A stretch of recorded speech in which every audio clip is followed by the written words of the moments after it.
lot of people put a title on me. They want to, they see me now. They see me now as the guy that with his shirt off who can do 4,030 pull-ups in 17 hours, who can run 205 miles in 39 hours, who can do all this crazy shit. But what they don't understand is they don't understand the journey that it took me to get to this point.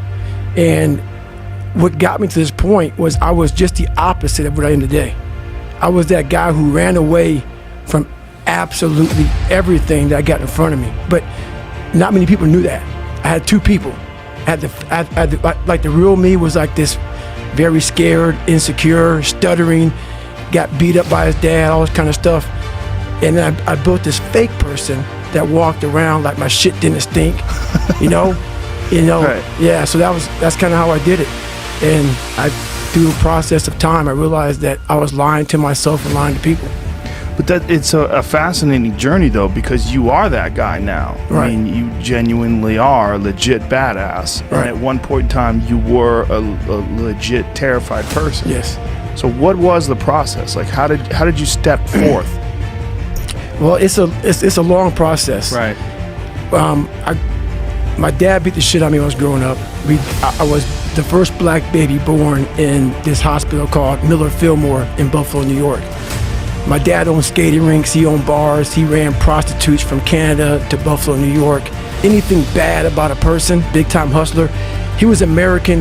You know that movie with Denzel Washington? Mm-hmm. He was that, but not that bad. Right. You know, he wasn't that big, but that's what it reminds me of. He was that kind of guy.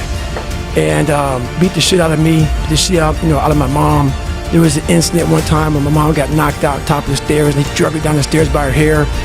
And at 6 years old, I'll never forget this. In my mind, I was always afraid. My whole life I was afraid, but I had this fucking voice, this conscience that would always be battling me, saying, hey, you gotta get up and do something.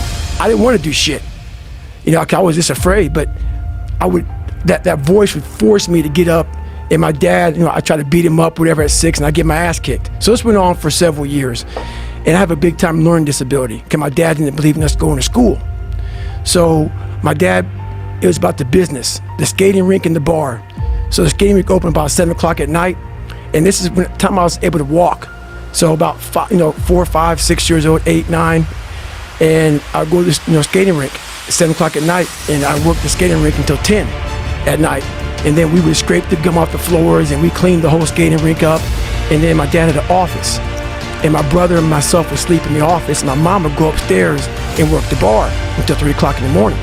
So when I went to school, I was all kind of, my learning disability. I had social anxiety. I was just a jacked up kid from living in this tortured home.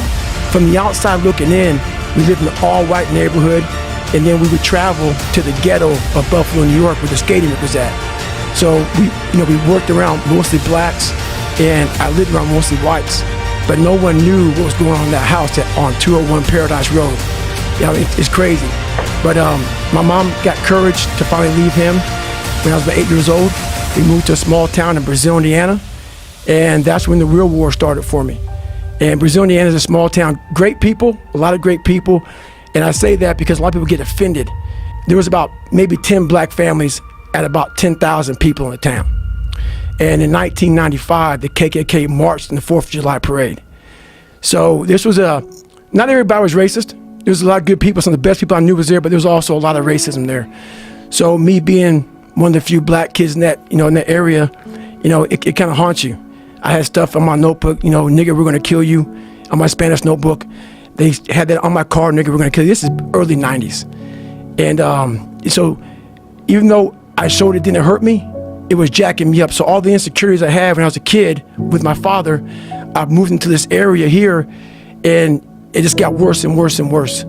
And the shit haunted me.